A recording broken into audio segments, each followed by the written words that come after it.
जय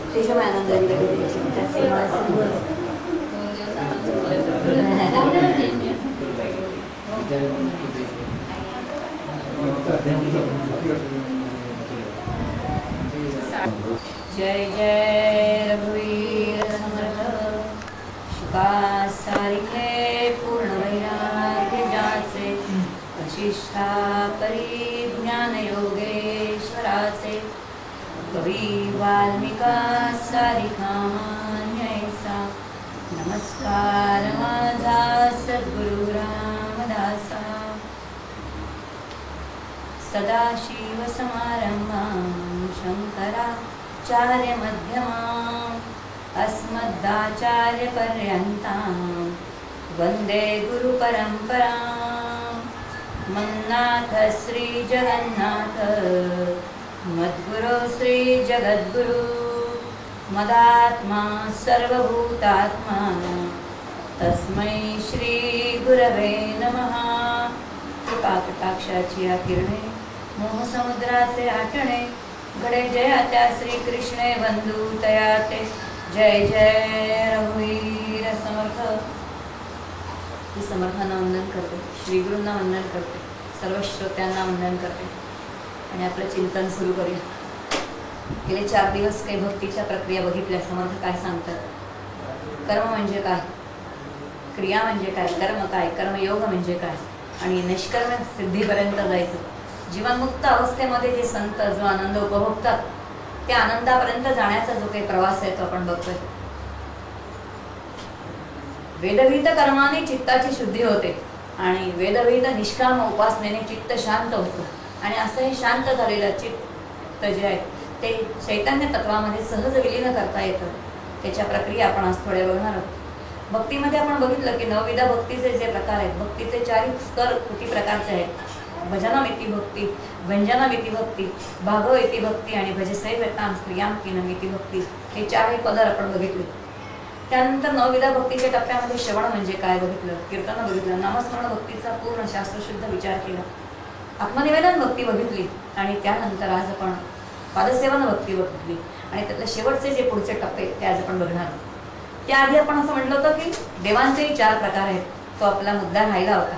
असं वाटलं असेल की तो निसटला की काय, निसटला नाही। देवांचे 4 प्रकार काय आहेत तेवढे आपण बघू। जसे आपण माणसाचे 4 प्रकार बघितले, बद्ध, मुमुक्षु, साधक आणि सिद्ध, भक्तीचे 4 स्तर बघितले, तसे देवांचेही 4 स्तर समर्थ म्हणतात की देवांचे फक्त 4 स्तरच आहेत। आणि देव म्हणजे काय, देवांचे 4 स्तर कोणते आणि त्यासाठी सद्गुरूंची असलेली आवश्यकता एवढी बघू आणि मग आपण प्रत्यक्ष देवांच्या 4 स्तरांच्या उपासना कशा कशा वेगळ्या आहेत तेवढा आज आपण विचाराचे चिंतन करू। पहिल्यांदा देव म्हणजे काय ते बघू। देव म्हणजे संस्कृतमध्ये दिव हा धातू, दिव म्हणजे प्रकाश। ह्या दिव धातूपासून अपभ्रंश झाला आणि त्याचे 2 अपभ्रंश झाले की पहिला शब्द व्यवहारामध्ये दिवा हा शब्द निर्माण झाला। आपला अनुभव आहे की रात्री अंधार पडल्यानंतर आपण दिवा लावतो आणि दिवा लावल्यानंतर तो दिवा अंधकार नाहीसा करतो। तो एक दिवा हा लौकिकामध्ये त्याचा अपभ्रंश झाला, परमार्थामध्ये त्याचा देव हा शब्द झाला आणि देव म्हणजे आत्मप्रकाश। शास्त्राने एक सुंदर त्याला दृष्टांत दिलाय। शास्त्र म्हणाले की लाकडाची पेटी करा आणि लाकडाच्या पेटी केल्यानंतर त्याला 9 असे दरवाजे केले आणि आतमध्ये एक पणती ठेवली किंवा आतमध्ये एक दिवा ठेवला आणि ते 9 दरवाजे बंद केले। तर ते 9 दरवाजे बंद केले तर आतला प्रकाश बाहेर येत नाही, पण तरी सुद्धा आतमध्ये तो प्रकाश तसाच तेवत राहतो। तसा तो जो प्रकाश आहे, जसा प्रकाश बाहेर आला नाही तरी तो प्रकाश आत आहे, तसा आत्मप्रकाश जो आहे त्याला देव असं म्हणतात। आणि तो देव अंतर्देव ज्याला समर्थ म्हणतात किंवा समर्थांचा आणखीन एक लाडका शब्द आहे थोरला देव। हा समर्थांचा लाडका शब्द आहे की देवाची उपासना करता करता शेवटचा जो देवाचा टप्पा आहे ती अंतर्देवाची उपासना। जसं म्हटलं जातं की आकाशातम पतितम तो यथा गच्छति सागरम सर्व देव नमस्कारम केशवम प्रति गच्छति। तशा सर्व केलेल्या उपासना एका अंतर्देवापर्यंत जाऊन पोहोचतात आणि तो अंतर्देव म्हणजे तो देव शब्द जो निर्माण झालेला आहे की तो अंतर्देव आत्मप्रकाश। बाबा महाराज सकाळकाला फार सुंदर दृष्टांत देतात। ते असं म्हणतात की हा जो नरदेव आहे या नरदेवाच्या संदर्भात त्यांनी एक असा दृष्टांत दिला। ते म्हणजे एक शेतकरी होता, त्या शेतकऱ्याने पीक लावलं। कोणतं पीक लावलं? त्यांनी ऊसाचं पीक लावलं। ऊसाचं पीक लावल्यानंतर वाट बघत बसला. 8 महिने झाले, 9 महिने झाले, 10 महिने झाले, 11 महिने झाले, 12 महिने झाले. अरे आता पीक येईल, मग पीक येईल, आता पीक येईल, मग पीक येईल. फळच काही आलं नाही त्याला. आणि मग शेवटी शेजारच्या शेतकऱ्याला विचारलं, बाबा रे मी फळ लावलंय पण मला काही येत नाही फळ, मी काय करू? अरे मूर्खा म्हणाले, शेंड्यापासून मुडक्यापर्यंत फळच फळ. तसं त्यांनी सांगितलं, नरदेह जो आहे तो शेंड्यापासून मुडक्यापर्यंत ज्ञान स्वरूपच आहे. बारीक पायाला खडा बसला तरी टोचतोय, बाया केसावरचा केस जरी खेचला गेला तरी सुद्धा त्याची जाणीव होते. ज्ञान स्वरूप असणारा ते जो देह आहे तो ज्ञानरूपच आहे. आणखी काय ज्ञान मिळवायचंय?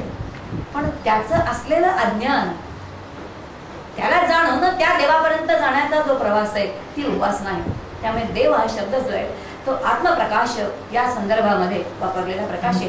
त्यामुळे देव हा शब्द आपण बघितला आणि त्यानंतर आपण बघितलं की या परमार्थामध्ये ज्या वेळेला आपल्याला काही प्रवास करायचा आहे, या परमार्थाच्या प्रवासामध्ये काही मार्गदर्शनाची गरज आहे. आपले सगळे जे ग्रंथ आहेत, गीतेमध्ये सुद्धा बघितलं तर भगवंत आणि अर्जुनाचा संवाद आहे. उपनिषदामध्ये गुरु आणि शिष्यांचा संवाद आहे. काही गरज आहे का? सद्गुरु गुरुतत्वाची काही गरज आहे का? बरेच जण असं म्हणतात, थोडं पुढे सरकून घेतला तर मागे येणाऱ्या लोकांना बरं पडेल थोडं, कारण अडचण होते थोडीशी, की गुरुतत्वाची काही गरज आहे का? काय गरज आहे किंवा नाही? त्यांनी असं म्हटलं. बरेच जण असं म्हणतात की नाही नाही आम्ही ग्रंथ हेच गुरु मानू, कशाला आम्हाला ते गुरूंची गरज आहे, आम्हाला एजंटची गरज नाही. बरं का, जे बुद्धिवादी लोक असतात ते म्हणतात आम्हाला मधल्या एजंटची काही गरज नाही, आम्हाला गुरूंची गरज नाही. पण भागवतामध्ये एक सुंदर त्याच्या संदर्भात कथा सांगितली. ती कथा बघू म्हणजे गुरुतत्वाची काय गरज आहे आपल्या लक्षात येईल. भागवतामध्ये एक सुंदर कथा आपल्याला सांगितली जाते की एक सुंदर चित्रकार होता. सुंदर चित्र काढायचा आणि तो रंगवायचा. विलक्षण कला त्याच्यापाशी होती, पण अत्यंत दरिद्री होता. इतका दरिद्री होता की त्याला काही त्याचं रोजचं अन्नाची सुद्धा त्याच्यापाशी ददात होती. बऱ्याच जणांना विचारलं की काही करून मला काही अन्न मिळेल का, काही करेल का? कुणीतरी सांगितलं, बाबा रे इतकी सुंदर कला आहे, या ठिकाणी द्वारकेमध्ये भगवान श्रीकृष्ण राहतात, त्या श्रीकृष्णाकडे जा, तुझी कला दाखव त्यांना, आणि तो अत्यंत साक्षात परमेश्वर आहे, तो तुझ्यावरती कृपा करेल, भरपूर तुला तो धन देईल, आणि धन तो भरपूर दिल्यामुळे तू तिकडे जा, तुझी सगळी आयुष्याची ददात मिटेल. अत्यंत सकामतेने तो त्या द्वारकाधीशाकडे गेला. अर्थात इतका तो फाटका होता, इतका त्याच्यापाशी काही धन नाही, द्रव्य नाही, दिसायला कसा बसा दिसणारा असा तो. त्याने असं म्हटलं की ज्या वेळेला तो तिकडे गेला त्यावेळेला असं झालं की त्याला प्रवेश नाही मिळाला आतमध्ये, पण कसे बस ते समवून तो मॅनेज केलं आणि तो त्या श्रीकृष्णाच्या दरबारामध्ये कृष्णापर्यंत जाऊन पोहोचला. गेल्यानंतर त्याने आत्मनिवेदन केलं, सांगितलं की मी कोण आहे, मी उत्तम कलाकार आहे, मी सुंदर माझी कला करून देतो, आणि माझी अशी इच्छा आहे की तुमचं सुंदर चित्र काढावं. तुमचं समाधान झालं तर भगवान तुम्ही कृष्ण ज्याला म्हणतात की त्याने मला काहीतरी सुवर्णाच्या मोहऱ्या द्यावा की जेणेकरून माझं जे जीवन आहे ते व्यवस्थित चालेल. भगवंत मनामध्ये हसतायत की कोणीतरी आलाय, सकामतेने आलाय. ठीक आहे म्हणाले, तुझी इच्छा आहे, किती तुला सुवर्णाच्या मुद्रा पाहिजे? त्यांनी सांगितलं मला किती पाहिजेत तेवढ्या मी देईन म्हणाले. तुला पाहिजे तेवढ्या सुवर्णाच्या मुद्रा मी देईन, पण एका अटीवर. भगवंत अट घालतायत भक्ताला की माझं जसं चित्र आहे तसं तू काढायचंस, जसा मी आहे तसं तू चित्र काढायचंस. ठीक आहे म्हणाले, मी काढतो. सुंदर कला हातामध्ये आहे. भगवंताला म्हणाले पुढची मेघ हाकून ठेव की जसं माझं चित्र आहे तसं काढलं नाहीस तर तुझा मी शिरच्छेद करेन. आता थोडा घाबरला, पण ठीक आहे म्हणाले. कलेवरती विलक्षण विश्वास त्याचा होता. त्यांनी भगवंताला आपाद मस्तक न्याहाळलं, चरणापासून मस्तकापर्यंत त्याचं ध्यान केलं, सगळं रूप नयनामध्ये साठवलं. घरी गेला, सर्व कसब पणाला लावलं, सुंदर भगवंताचं चित्र रेखाटलं, आणि 2 दिवसांनी आलं. भगवंत हसतायत, म्हणाले काय चित्र काढलंस का? हो काढलं ना. पडदा ठेवलेला होता, पडदा काढला. पडदा काढल्यानंतर चित्रकाराला पहिल्यांदा धक्का बसला. त्यांनी काढलेलं चित्र आणि प्रत्यक्ष भगवंत ह्याच्यामध्ये जमीन आसमांतराचा फरक होता. अत्यंत घाबरला. काय झालं म्हणाले, काहीतरी गडबड गोंधळ झालेला दिसतो, काहीतरी गोंधळ झाला. बघितलं तर काहीच साम्य त्या ठिकाणी नव्हतं. आणि भगवंत म्हणाले तुला आठवते का अट काय होती? मी जसं आहे तसं माझं चित्र काढायचंय. म्हणाला माझी काहीतरी चूक झालेली दिसते, मला अजून 8 दिवसाची मुदत द्या. पुन्हा त्यांनी भगवंताला आपाद मस्तक निहाळलं. घरी गेला, सर्व कसब पणाला लावलं, पुन्हा सुंदर चित्र काढलं, पुन्हा दरबारामध्ये आला. तेच 3दा झालं. चौथ्या वेळेला मात्र अत्यंत हताश झाला, इतका हताश झाला की आता त्याच्या कलेवरचा त्याचा विश्वास उडाला. सगळं उडून गेल्यानंतर तो म्हणतोय आता शेवटची संधी, या वेळेला जर माझी संधी हुकली तर मी स्वतः माझं मस्तक तुमच्यापाशी देईन, तुम्ही करा. आणि भगवंत हसतात, कारण जेव्हा जेव्हा त्याने चित्र काढून आणलं त्यावेळेला प्रत्येक वेळेला रूप पालटलेलं आहे. यावेळेला अत्यंत निराश झाला आणि ठरवलं की शेवटची संधी आहे. आता निराश झाला होता, आपल्या कलेवरचा सगळा त्याचा विश्वास गेला होता. आणि जाता जाता त्या दरबाराच्या बाहेर जाताना त्यांना नारद महाराज भेटले. नारद बघतायत भगवंताच्या दरबारातून एक दरिद्री अत्यंत दुःखी माणूस चाललाय, कसं काय शक्य आहे? जो भगवंत आनंद स्वरूप आहे त्याच्या दरबारामधून जाणारा दुःखी कसा काय? नारद महाराज, बाबा तुला काय झालं? तर म्हणे काय सांगू मी, असं असं झालं. मला लोकांनी सांगितलं की हा देव आहे, देव अत्यंत आनंद रूप आहे, तो ज्ञानरूप आहे, हे सगळं म्हणतात, पण माझा अनुभव तसा नाही. मला यांनी एवढी अट घातली, मी माझं सगळं कसं पणाला लावलंय, पण मला काही यांचं चित्र रेखाटता येत नाहीये आणि मी काय करू मला समजत नाही. नारद महाराज म्हणाले, नाहीतरी हताश झालायस ना, आता माझं ऐकशील का? आता स्वतःच्या कलेवरचा सगळा विश्वास निघून गेला होता, इतका अगतिक झाला होता, आपला असणारा सगळा अहम गेला होता. एक शक्ती आपल्यापेक्षा कोणीतरी मोठी आहे याची साक्षात जाण आलेली होती. त्या कलेवरचा विश्वास, स्वतःवरचा सगळा त्याचा आत्मविश्वास निघून गेला. आणि मग अत्यंत त्या नारदांनी सांगितलं, आता बाळा तू काही समज नको, मी काय सांगतो तेवढं ऐक. नारद महाराजांनी त्यांना काय सांगितलं असेल? म्हणाले, आता काही करू नकोस, आता तू चित्रच काढू नकोस. म्हणाला, चित्र नाही काढू तर मी करू काय? त्यांनी सांगितलं, काही करू नकोस, शहाबादी फरशीचे मोठे मोठे 2 तुकडे घे सांगितलं.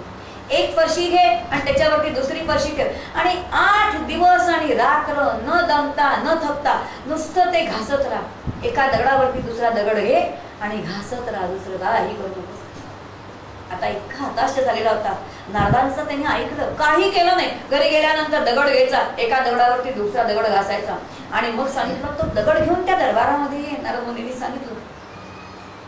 8 दिवस महाचार्याने तेवढंच केलं, त्यांनी तो दगड घासला आणि दगडावरती घासताना आता कुठेतरी आत्मविश्वास आहे, मला कुणीतरी संत भेटलेला आहे आणि त्यांनी मला काहीतरी सांगितलेलं आहे. आता छान तो दगड त्यांनी एखाद्या कपड्याने असं झाकला आणि महाशय दरबारामध्ये आले. तोपर्यंत ही वार्ता सगळ्या द्वारकेमध्ये पसरलेली होती.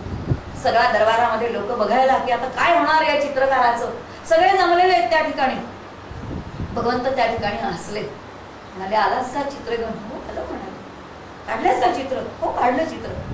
दाखवा म्हणाले चित्र. आणि चित्र दाखवल्याबरोबर काय झालं होतं तर 8 दिवस तो गळगड घासून घासून इतका गुळगुळीत झाला होता की तो आरशाप्रमाणे पारदर्शक सुंदर झाला. आणि त्यामुळे भगवंतानी बघितलं की आपलं रूपच त्या ठिकाणी पालटलं, त्याचं तेच रूप त्या ठिकाणी दिसलं. दर्पण तयार झाला. भगवंत आपली नाना प्रकारची रूप पालटतायत, या नटवरदाराने रूप पालटावं आणि त्याच रूपाचं प्रतिबिंब त्या ठिकाणी दिसावं. हे झाल्याबरोबर भगवंतानी एकच प्रश्न त्यांना विचारला की तुला कोणी गुरु भेटला का? देवाच्या कृपेने देवभक्त कधी वधिला ऐसा ना देखीला ना ऐकिला. ह्या भवसागरातून तारणारा जो गुरु आहे तो कितीही संकट येऊ दे, त्या लौकिकातून तारण्याचं सामर्थ्य त्याला आहे. आणि लौकिकातून तारण्याचं सामर्थ्य असताना पुन्हा हे जे लौकिक आहे ते मायारूप आहे हे दाखवण्याचं सामर्थ्य त्याचंच आहे. आणि म्हणून मार्गदर्शकच आहे. समर्थ ठिकठिकाणी म्हणतात की आता सद्गुरु वर्णवेना हेची हे की त्याची वर्णना अंतरस्थितीची आखणा अंतर्निष्ठ जाणती. समर्थ एका ठिकाणी फार सद्गुरूंचं सुंदर वर्णन करतात. ते असं म्हणतात की सद्गुरु कृपा ते किल्ली तेने बुद्धी प्रकाशली द्वैत कपाटे उघडली एका सरी. काय सुंदर वर्णन आहे. आम्ही एकदा मंदाताईंना प्रश्न विचारला होता. इथे अमरावतीचे लोक भेटल्यानंतर मला मंदाताईंची गोष्ट आठवली. मंदाताईंना म्हटलं खरंच सद्गुरूंची काय अवस्था आहे का, आवश्यकता आहे का? त्यांनी सुंदर दृष्टांत दिला. ते म्हणाले तुम्हाला सगळ्यांना अनुभव आहे म्हणे, तुमचे सगळ्यांचे बँकेमध्ये लॉकर असतात. आता लॉकर बँकेमध्ये असतात, लॉकरचे पैसे तुम्ही भरता, लॉकरची किल्ली तुमच्यापाशी असते, सगळं असतं, आतले दागिने तुमचे आहेत, लॉकर तुमचं आहे, त्याचे पैसे तुमचे आहेत, किल्ली तुमच्यापाशी आहे, पण तुमच्या किल्लीने लॉकर उघडत नाही. त्या मॅनेजरची एक किल्ली मास्टर की फिरवल्याशिवाय तुमचे दागिने जसे तुमच्या हातात येत नाहीत. हे व्यवहारामध्ये जसं आहे तसं आपलाच असलेला स्वानंद मी उडून काढेन म्हटलं शक्य नाही. सद्गुरु कृपा ते किल्ली, त्या गुरुकृपेची किल्ली ज्या वेळेला फिरते तेने बुद्धी प्रकाशली. आणि तो ज्या वेळेला कृपा करतो त्यावेळेला त्याच्या त्या बुद्धीने बुद्धी प्रकाशित होते आणि द्वैत कपाटे उघडली. आणि मग द्वैताची कपाटं सगळी उघडली जाऊन अद्वैतामध्ये तो जीव सुप्रतिष्ठित होतो आणि एक असा तात्काळ काय समर्थांचं वचन आहे की त्या क्षणी तो म्हणजे ज्या क्षणी गुरुकृपा होते ती गुरुकृपा झाल्याबरोबर गुरुकृपा त्याची सद्गुरु किल्ली गुरुप्रेची किल्ली उघडल्याबरोबर आपला जो स्वानंद आहे तो आपल्या अंतरंगामध्ये तो भक्ताला सहज प्राप्त होतो. त्यामुळे देव म्हणजे काय आपण बघितलं आणि गुरुकृपेची आवश्यकता कशासाठी आहे ती थोडं बघितलं आणि त्यानंतर आपण आता आपल्या भक्तीच्या संदर्भामध्ये येऊया. आपण चौथी जी भक्ती आहे की पादसेवन भक्ती, त्या पादसेवन भक्तीपर्यंत आलो तो. त्या भक्ती कोणती असेल तर ती भक्ती म्हणजे वंदन भक्ती आहे, अर्चना भक्ती आहे, दास्य भक्ती आहे, सख्य भक्ती आणि आत्मनिवेदन भक्ती. या सगळ्यांचा जरा आपल्याला पळत पळत विचार करायचा आहे कारण उद्यापासून पुन्हा आपल्या थोड्या वेगळ्या आपल्या ध्यानाच्या काही प्रक्रिया आपण ज्ञान संदर्भामध्ये बघणार आहोत. आता वंदन भक्ती जी आहे, काय वंदन भक्तीमध्ये आपल्याकडे हिंदीमध्ये सुद्धा म्हटलं जातं परमेश्वराला काय लागतं, 2 हस्तक आणि 1 मस्तक, बाकी काहीच लागत नाही. पण अत्यंत अनन्य भावे त्याला वंदन केलं तरी सुद्धा त्या भक्तीमध्ये प्रत्यक्षात काही देणं नाही काही घेणं नाही. पण नमस्कार करण्यामध्ये कशा प्रकारचा नमस्कार करावा. तुकाराम महाराज एका ठिकाणी विठ्ठलाला हिणवतायत बरं का, माहितीये माझ्या मोठा तू उदार कसला आहेस तो म्हणे. परमेश्वराला तुकाराम महाराज हिणवतायत की तू किती उदार आहेस मला माहितीये, घेसी तेव्हा देसी ऐसा तू उदार, तू माझं सर्वस्व घेतोस. काय परमेश्वर घेतो तर जीवाचा सर्व जीवभाव घेतो आणि सर्वस्व घेतल्यानंतर मात्र मला काय देतो तर मला आत्मभाव देतो. वंदना भक्तीमध्ये काय, कुणी वंदना भक्ती केली, भागवतामध्ये सुंदर म्हटलं की अक्रूराने वंदना भक्ती केली. काय अक्रूराची वंदना भक्ती, ज्या वेळेला भगवंताला आणायला गेले त्या मथुरेमध्ये त्यावेळेला प्रत्येक जमिनीवरती ते मस्तक ठेवतात की या ठिकाणी माझ्या कृष्णाची पावलं उमटलेली असतील. प्रत्येक मातीच्या कणाकणाला ते नमस्कार करतात की अरे इथे माझ्या कृष्णाची पावलं असतील, इथे माझ्या कृष्णाची पावलं असतील. आता लक्षात येईल की ज्या भावाने ते वंदन करतायत तो भाव आपला कमी पडतो. तुकाराम महाराज अन्न समोर आल्याबरोबर म्हणतात की हे विठ्ठला मी तुला कसा खाऊ. मला वाटतं आपल्याला असा कधी प्रश्न पडत नाही. माऊली म्हणतात की या भूमीवरती मी कसं पाऊल ठेवू कारण माझ्या निवृत्तीनाथाने या ठिकाणी पाऊल ठेवलं. श्रीधर स्वामी म्हणतात की या ज्या ताटामध्ये समर्थ जेवलेत त्या ताटाला मी कसा स्पर्श करू कारण माझ्या गुरुमाऊलींचा स्पर्श त्या ताटाला झालाय. याचा अर्थ त्या ताटाला वंदन, जे जे माझ्या गुरूंचं आहे त्याला वंदन, ही वंदन भक्ती की ज्याच्यामध्ये सर्वस्व जे जे काही आहे त्या सर्व ठिकाणी आपल्या उपास्य दैवताचं दर्शन त्या ठिकाणी घेतात. ही वंदन भक्ती तुकाराम महाराजांनी पण केली बरं का. तुकाराम महाराज ज्या वेळेला सगळे म्हणायचे की हा वेडा झाला, बायको तर म्हणायची हा वेडाच आहे. तुकयाची कांता सांगे सांगे लोकापाशी, वेडा वेडा माझा ग बाई जातो पंढरीसी म्हणून. काय तुकाराम महाराजांनी वंदन भक्ती केली की जे गावाहून लोक यायचे, पूर्वीच्या काळी प्रवास चालत करायचे, तो आला एखादा की त्याचे गरम पाण्याने पाय धुवायचे, त्याचे पाय चिपायचे आणि नमस्कार करायचे का विठ्ठल रूप आहे. ही वंदना भक्ती अत्यंत श्रेष्ठ आहे की ज्या ठिकाणी जे मला दिसेल ते विठ्ठल रूप पाहणं आणि हे साक्षात म्हणजे तत्वरूपाने बघणं, ही दृष्टी कुठे प्राप्त होते तर ती वंदना भक्तीमध्ये प्राप्त होते. पुढे म्हणले अर्चना भक्ती. अर्चनामध्ये आपले सगळे जे आचार आहेत ते सर्व आचार त्याला समर्पित करायचे. आपण म्हणतो अर्चना करायचं, अर्चना करायची म्हणजे पूजा करायची, सर्व काही द्यायचं, षोडशोपचारही द्यायचं. आपल्याकडे पूजा फार सुंदर आहे का, षोडशोपचार 16 उपचार त्या परमेश्वराला द्यायचे. त्याला स्नान अर्पण करायचं, त्याला वस्त्र अर्पण करायचं, त्याला अन्न अर्पण करायचं, त्याला नैवेद्य अर्पण करायचा. ही षोडशोपचारे पूजा म्हणतो. शास्त्राने षोडशोपचारे पूजा वेगळी सांगितले. पंचज्ञानेंद्रिय, पंचकर्मेंद्रिय, पंचप्राण आणि अंतःकरण पंच, हे 16च्या 16 त्याला समर्पित करायचं. ही षोडशोपचारी पूजा, सूक्ष्म पूजा. स्थूल स्वरूपामध्ये त्याला सगळे भोग अर्पण करा, पण स्थूलाने त्याची प्राप्ती होणार नाही कारण तो अतींद्रिय आहे आणि अतींद्रिय अनुभव जर घ्यायचे असतील तर त्याला उपचार सुद्धा कसा लागेल तर तो सूक्ष्म लागेल आणि सूक्ष्म लागेल म्हणून मानस पूजा. पुन्हा प्रत्येक ठिकाणी समर्थ म्हणतात येणे प्रकारे की जे मानस पूजा. स्थूल पूजा करता करता मानस पूजा जी आहे ती मानस पूजा त्या सूक्ष्म तत्वापर्यंत जाते. कशी जाते तुकाराम महाराज सुंदर म्हणतात की केला मातीचा पशुपती परी माती नव्हे पशुपती, शिवपूजा शिवासी पाळवे माती मातीमध्ये जावे, केली काशेची आंबा परी काशा नव्हे जगदंबा. काय भावनेने उपासना करायची की ती तत्वाने सूक्ष्म रूपाने केलेली उपासना ही सूक्ष्म तत्वापर्यंत जाते. म्हणून अर्चना कसं करायचं तर सर्व उपचार लौकिकामध्ये त्याला षोडशोपचार द्यायचे आणि अंतरंगामध्ये ही सर्वच्या सर्व तत्व त्या परमेश्वराच्या चरणी लीन करून टाकायची. ही अर्चना भक्ती पृथ्वीराजाने केली. राजा याला करतो ज्याच्याजवळ राजसत्ता आहे पण त्यांनी आपल्या प्रजेचं पालन ईश्वर म्हणून केलेलं आहे. त्यामुळे अत्यंत श्रेष्ठ तो आहे की याचा अर्थ ज्याच्या हातात संपूर्ण राजसत्ता आहे, तो राजसत्ता ज्यांच्यावरती राज्य करतोय, याचा अर्थ त्याच्या हाताखालचे सगळे सेवक आहेत, पण त्या सेवकांना सुद्धा तो कृष्ण रूपामध्ये होतो. कारण पृथ्वीराजा कृष्णाचा भक्त आहे.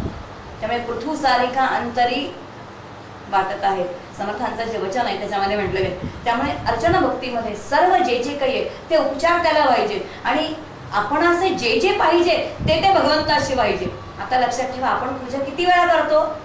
मला सकाळी उठल्यावरती चहा लागतो, पण तो चहा आम्ही मानसामध्ये परमेश्वराला वाहतो का? मला आंघोळीला गरम पाणी पाहिजे, मला परमेश्वराला. पण आपली आंघोळ कशी असते? एका तावणात गरम देव ठेवायचे आणि पाणी घालायचं. जर मला थंडी वाजते तर त्याला थंडी वाजली पाहिजे, कारण माझा भगवंत, माझा उपास देव, ते जरी सूक्ष्म असलं तरी सुद्धा हा भाव पाहिजे ना की तो तिथे आहे. आम्ही गळीमध्ये जायचं, मला आठवते 83-84 वर्षाची आमची ओंकार आजी आहे. पहाटे 4ला उठून ती समर्थांचे लाड पुरवते. दररोज समर्थांना पंचपक्वान्नांचं जेवण मांड्यांपासून करते. आज 94 वर्षाची आहे. तिला म्हटलं, आजी समर्थांना कपडे आणायचे, काय आणू? म्हणाली, मे महिन्यात येणार आहेस ना, समर्थांना सुंदर मलमलचे कपडे घेऊन ये, त्यांना गरम होता कामा नाही बरं का.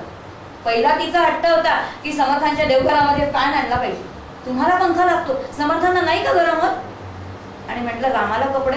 तर म्हणाले, रामाला कपडे आण, पण सीतामाईला इतकं सुंदर आण बरं का रेशमाचं वस्त्र की त्याचे काठ तिच्या कमरेला कसता कामा नये. काय विचार आहे, सूक्ष्म, म्हणजे ज्याला म्हणतात सगुण भक्तीचं आहे वैभव, हे अर्चना भक्तीचं वर्णन. अशी अर्चना भक्ती नाही आपल्याला करता येईल. समर्थ सांगतात अशी अर्चना भक्ती करावी. कुणी केली तर पृथ्वीराजाने केली. त्यानंतरची जी भक्ती आहे ती दास्य भक्ती. दास्य भक्तीचे आचार्यच म्हणे मारुतीराय. आपण बघितलं मारुतीची कथा, काय विलक्षण भाव आहे. आणि आणखीन एक सुंदर दास्य भक्तीचं वर्णन म्हटलं जातं की जो दास होतो तोच वीर होतो. सिद्धांत आहे, ज्याची दास्य भक्ती करतो ते दास्य भक्ती करता करता ज्याचं दास्य करतो त्याच्या गुणांचं अवतरण त्याच्या त्या उपासकामध्ये येतं. शास्त्राने सुंदर सांगितले, ज्याची तुम्ही उपासना करता, ज्याचं दास्य स्वीकारता, त्याचं दास्य स्वीकारल्यानंतर, दास्य भक्ती केल्यानंतर ज्याचं तुम्ही उपासना करताय त्याच्यामध्ये जे जे काही गुण आहेत त्या गुणांचं अवतरण त्या भक्तांच्या ठिकाणी होतं. ही दास्य भक्तीचं पूर्ण गमक आहे.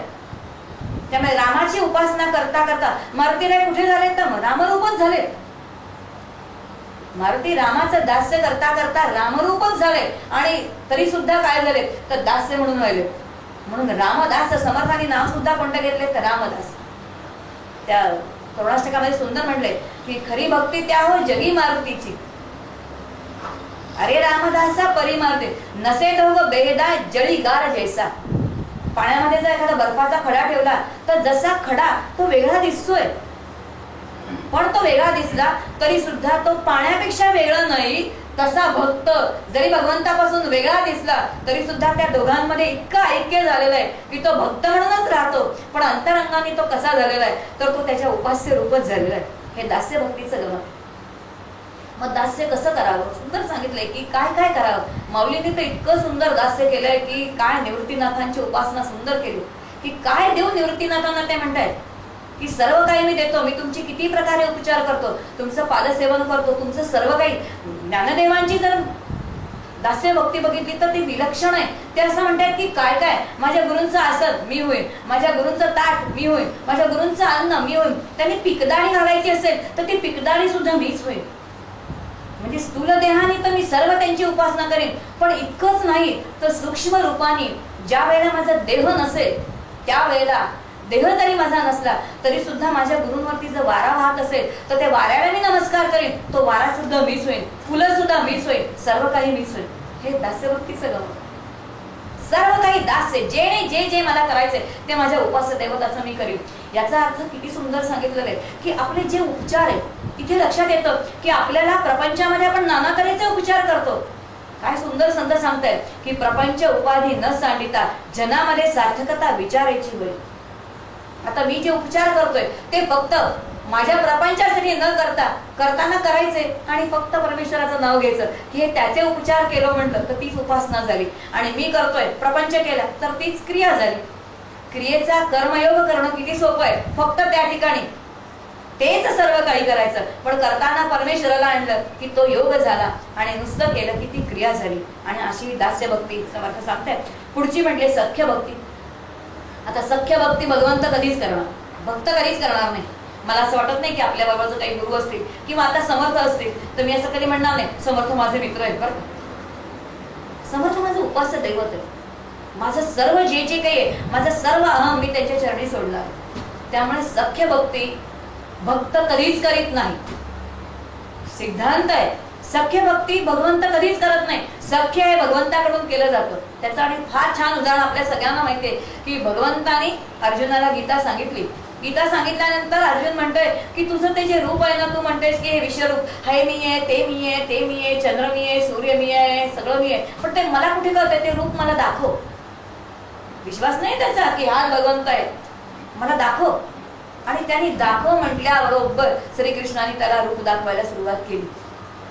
क्षणभर श्रीकृष्ण सुद्धा विसरला की याला सूक्ष्म दृष्टी नाहीये. त्यांनी बराबर दाखवायला सुरुवात केली. अर्जुन म्हणतो मला काही समजत नाहीये, आणि मग त्यांनी सूक्ष्म दृष्टी दिली.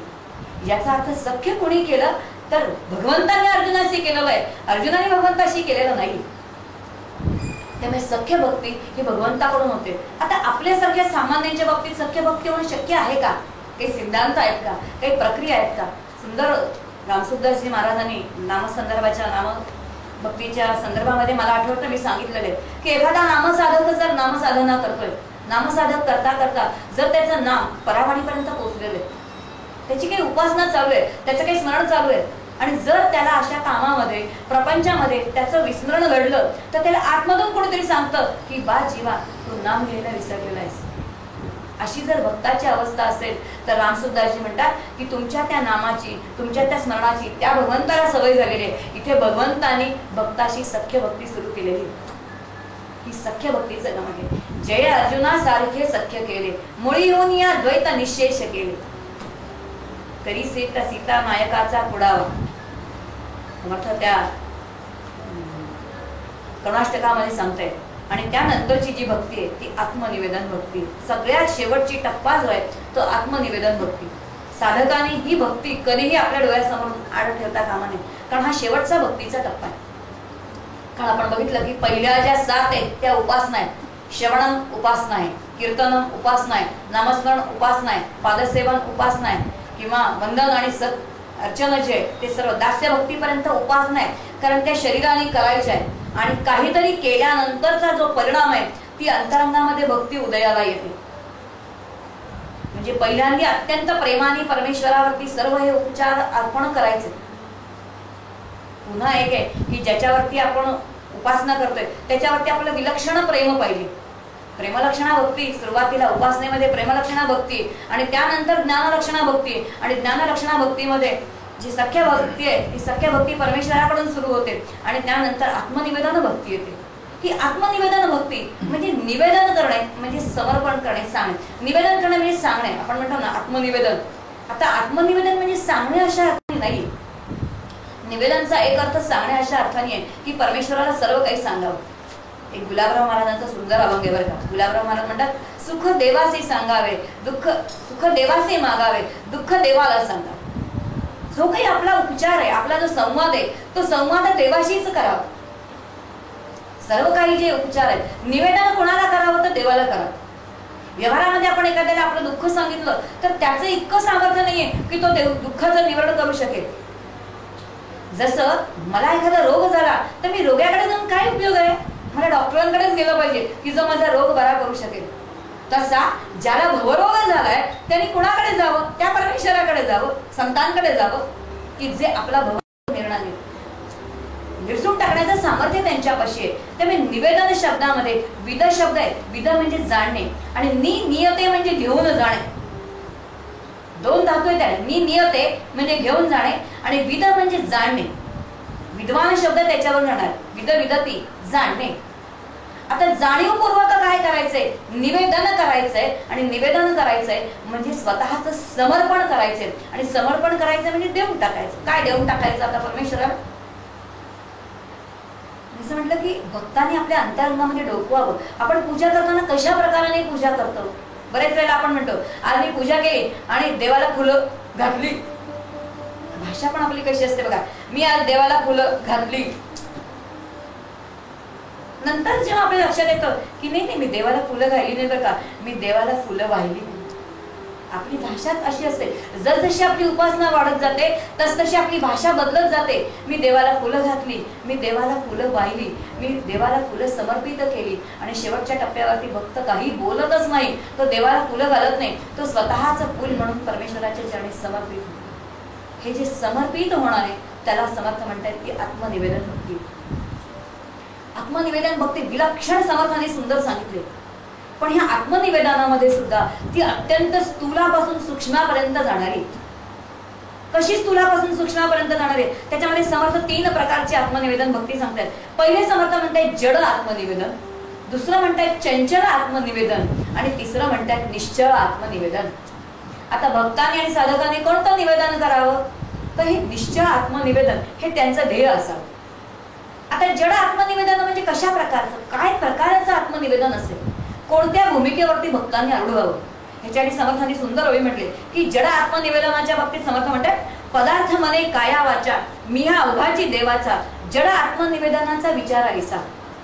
ओवी फार सुंदर आहे बघा. पुन्हा समर्थांते पदार्थ मने काया वाचा मी हा अवघाची देवाचा जड आत्मनिवेदनाचा विचार ऐसा. याचा अर्थ पदार्थ, जगामध्ये जे जे काही पदार्थ आहेत, जगामध्ये ज्या ज्या काही वस्तू आहेत, जे जे पदार्थ आहेत, हे परमेश्वरा ते तुझे आहेत या भूमिकेवरती अवलंबून आहे. पदार्थ मने, माझं मन कोणाचं आहे? तर परमेश्वरा हे तुझ्यासाठीच आहे. जगातल्या सर्व वस्तू पदार्थ तू निर्माण केलेले आहेस, ते तुझे आहे. माझं मन परमेश्वरा कोणाचं आहे? तर हे तुझं आहे आणि तुझ्यासाठीच आहे. पदार्थ मने काया, माझं शरीर सुद्धा परमेश्वरा तुझंच आहे, म्हणून तू दिलेलं कर्म मी करणार आहे आणि तू दिलेलं कर्म करणार आहे आणि म्हणून दिलेलं कर्म तुझं आहे, कर्म करण्याची शक्ती तुझी आहे आणि केलेलं कर्म मी कुणाला समर्पित करणार आहे? तर ते परमेश्वराला करणार आहे. असं भक्त ज्या वेळेला कर्म करतो त्यावेळेला त्याच्या हातून एकही चुकीचं कर्म घडत नाही. अगाजया जे विहित ते ईश्वराचे मनोगत. त्याच्या हातून जे कर्म केलं जातं ते ईश्वरासाठीच कर्म केलं जातं. कलावती देवींचं मला वाटतं उदाहरण त्या दिवशी दिलं होतं की नाही मला आठवत नाही, पण आई मुद्दाम म्हणतात की साधं शेण लावायचं तर इतकं सुंदर शेण लावा की त्या ठिकाणी गोपाळकृष्णाला येऊन वाटलं पाहिजे की मी या ठिकाणी नृत्य करा. कारण असं इतकं सुंदर करा की परमेश्वराला वाटलं पाहिजे या भक्ताची दखलच घ्यावी. पदार्थ मने काया वाचा, माझी वाणी परमेश्वरा तुझे, त्यामुळे परमेश्वराशी मी दुसरं काहीच बोलणार नाही. आणि परमेश्वराची वाणी म्हणजे कशी आहे की त्याला आपण निंदत नाही, म्हणजे निंदाच अर्धी बंद होऊन जाईल. कारण वाणी जर त्याची असेल तर त्या वाणीने मी लोकांना कसं काय निंदणार, आणि निंदणार म्हणजे ज्याचं निंदा करणार तेही त्याचंच रूप आहे. एवढं बंधन आहे. म्हणजे पदार्थ मने काया वाचा मी हा अवघाची देवाचा, मी संपूर्ण कुणाचा आहे तर मी देवाचा आहे. तेन अहम, त्याच्यामुळे मी आहे. तस्य अहम, त्याचाच मी आहे. आणि तत् अहम, तेच मी आहे. त्यामुळे त्याच्यामुळे मी आहे, त्याचाच मी आहे आणि शेवटी तोच मी आहे. इथपर्यंत जर मला जायचं असेल तर पदार्थ मने काया वाचा मी हा अवघाची देवाचा, माझं संपूर्ण जे जीवन आहे मी आहे. शरीर रूपाने जो जो आहे तो सर्व मी कसा आहे तर मी त्याचाच आहे.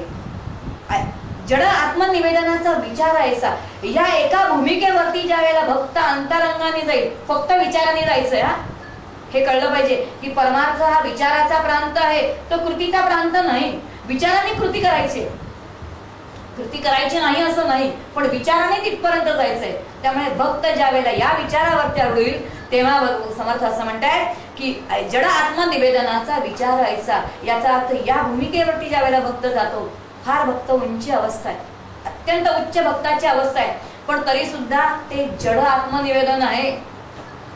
त्याच्या पुढचा टप्पा समर्थ म्हणतायत चंचल करता तो जगदीश प्राणी मात्र त्याचा अंश, त्याचा तोची आपण असं ठाव नाही. चंचल आत्मनिवेदन कोणतं असेल तर ह्याच्या पुढे भक्तांनी आणखीन एक पायरी जायचंय की पदार्थ मने काया वाचा मी हा अवघाची देवाचा. इथे मी देवाचा आहे, याचा अर्थ एवढं द्वैत शिल्लक आहे. मी देवाचा आहे हे द्वैत त्या ठिकाणी शिल्लक आहे, म्हणून ते जड आत्मनिवेदन आहे. त्याच्या पुढची पायरी कोणती म्हटले की चंचल करता तो जगदीश, संपूर्ण जगामध्ये जे जे काही दिसतंय त्या सर्वाला समर्थ असं म्हणतायत की ईश्वर सूत्रे बांधिले. सुंदर विचार आहे की संपूर्ण जगत जे आहे ते जड आणि चेतनाने आहे. काही पंचभौतिक आहे, काही अष्टधा प्रकृतीचं आहे. याचा अर्थ काही ज्याला आपण म्हणतो नॉन लिव्हिंग आहे, काही लिव्हिंग आहे, काही सजीव आहे, काही निर्जीव आहे. पण सजीव आणि निर्जीव जरी असलं तरी त्याच्यामध्ये एक असणेपणा समान आहे, ज्याला आपण म्हणते सत चित आनंद. हे तिन्ही मध्ये सारखं आहे. त्याला नाम आहे आणि रूप आहे. प्रत्येक गोष्टी 5 गोष्टींनी जाणले जातात. सत्य आहे, चित्त आहे, आनंद आहे. ही 3 ब्रह्माची अंग झाली, ईश्वराचे अंग झाले. अस्ते भाती प्रिय ही ईश्वराची अंग झाली, नामरूप ही मायेची अंग झाली. हे सगळं जे आहे ते एका ईश्वर सूत्रे बांधिले. आणि ईश्वर सूत्रे बांधिले म्हणजे त्याला समर्थाने दृष्टांत त्या ठिकाणी सुंदर दिलाय. एक मोत्याची माळ आहे. त्या मोत्याची माळ कशामध्ये ओवलेली आहे तर ती बारीक धाग्यामध्ये ओवलेली आहे. आता धाग्यामध्ये ओवलेली असल्यामुळे आपल्याला मोत्याची माळ हा मोती आहे, हा मोती आहे, हा मोती आहे, हा मोती असा मोती दिसतो, पण त्यातला आतला धागा दिसत नाही. तसं त्याने म्हटलं संपूर्ण चंचल करता तो जगदीश. या जगताचा एक ईश म्हणजे ईक्षण करणारा तो जगदीश त्या ठिकाणी आहे. म्हणजे ईश्वर तत्व काय ते समर्थ सांगतात की चंचल करता तो जगदीश, प्राणी मात्र त्याचा अंश. प्रत्येक प्राणी मात्र 84 लक्ष जीव जोनी आहे. ज्या ज्या ठिकाणी चैतन्य आहे तो सर्व प्राणी मात्र कोणाचा अंश आहे तर तो त्याचा अंश आहे. त्याचा तोची आपण अशी ठाव नाही आणि तोच तो त्या ठिकाणी आहे. मी आपण त्या ठिकाणी नाहीच. या भूमिकेवरती ज्या वेळेला जातो त्यावेळेला त्याने असं म्हटलंय की ते चंचल आत्मनिवेदन आहे. भागवतामध्ये सुंदर म्हटले की भागवतामध्ये व्याख्या केली बरं का, भागवत धर्माची व्याख्या केली. भागवत धर्माची व्याख्या करताना त्या ठिकाणी असं म्हटलेलं आहे की जसा मला जगण्याचा अधिकार आहे. काय भागवत धर्माची व्याख्या बघा. आपल्या लक्षात येईल की आपल्या ऋषीमुनींनी किंवा व्यासांनी केवढा विलक्षण विचार केलाय की जसा या जीवाला जगण्याचा अधिकार आहे तसा या संपूर्ण जगतामध्ये यच्च्या यत सजीव आणि निर्जीव सर्वांना जगण्याचा अधिकार आहे. हे जाणून केलेली कृती याला म्हणतात भागवत धर्म. इथे लक्षात येईल की पर्यावरणाच्या नावाने सगळ्या जगाला गोंधळ करायला लागतोय, पण भागवत धर्मामध्ये सांगितलंय की वनस्पतींशी कसे वागा, त्यालाही जगण्याचा अधिकार आहे, त्यालाही हळुवारपणाने वागा. जमीन आहे आपल्याकडे म्हणून उठल्याबरोबर पहिल्यांदा पृथ्वी मातेला वंदन केलेलं आहे. आपण उठल्याबरोबर आधी वंदन तिला करतो, कारण का तर दिवसभर मी तिला लाथा मारणार आहे, त्यामुळे उठल्याबरोबर तिलाही वंदन करा. सर्व सजीव आणि निर्जीव जसा ह्याला जगण्याचा अधिकार आहे तसा या निर्जीवालाही जगण्याचा अधिकार आहे. म्हणून अत्यंत हळुवारपणे त्याच्याशी कृती. आणि म्हणताना बाबा रे तुझ्यामुळे मी आहे बरं का, माझ्यामुळे तुला दुखापत होऊ नये, इतका हळुवार विचार सर्वांचा केलेला आहे. असं जाणून केलेली कृती असेल तर आपण कुणाचंही अंतःकरण दुखवणार नाही, कोणत्याही जडाशी सुद्धा खडखड खडखड वागणार नाही. आपल्याकडे म्हणजे साधी केरसुणीने सुद्धा आपल्याला लक्ष्मीची संकल्पना दिली आहे की ती सुद्धा घरामध्ये तितकीच महत्वाची आहे. जरी केर काढत असली तरी सुद्धा माझं घर तिच्यामुळे सच्च राहते. काय संस्कृतीने आपल्या किती उच्च विचार आपल्याला दिले. आणि समर्थ नेमकं तेच सांगताय की चंचल करता तो जगदीश, प्राणी मात्र त्याचा अंश, सर्व प्राणी मात्र त्याचा अंश आहे आणि त्याचा तोची आपण असं, तोच सर्वत्र नटलेला आहे, तोच नटलेला आहे. आपण असं ठरवलं नाही. खरंच तो नटलेला असेल का? शास्त्र उपनिषदामध्ये सुंदर सांगितले की ज्यावेळेला एकोम बहुश्यामाचं स्फुरण त्याला झालं. आपल्याला एकोम बहुश्याम स्फुरण होतं की, म्हणून आपण एकाचे 2 होतो, आपल्या 2चे 4 होतात. तर 2चे 4 झाल्यानंतर आपण म्हणतो की माझ्या मुलीला किती म्हटलं भले सासरी गेली तरी लोक म्हणतात ती यांचीच मुलगी आहे बरं का. उपनिषदाचा मंत्र म्हणतो ओम पूर्णमद पूर्णमिदं पूर्णात् पूर्णमुदच्यते पूर्णस्य पूर्णमादाय पूर्णमेवावशिष्यते. या पूर्णापासून ते निर्माण झालं. का इथे पूर्ण कमी झालं? काही कमी झालं नाही, ते पूर्णच आहे. एरवी आपण म्हणतो एखादी गोष्ट करायला मला वेळ नाही, पण मला वाटतं आज सांगा तुम्ही सगळे तुमच्या कामातून वेळ काढला, हा वेळ मिळालाच ना. त्या पूर्णातून पूर्ण वेळ काळ काढला, कुठचा काळ कमी पडला? काय माझं जेवण राहिलं, माझा स्वयंपाक राहिला, काही कमी नाही, सर्व पूर्णच आहे. फक्त ते ईश्वर तत्वे बांधी आले. समर्थ म्हणताय की ते बघायला शिका.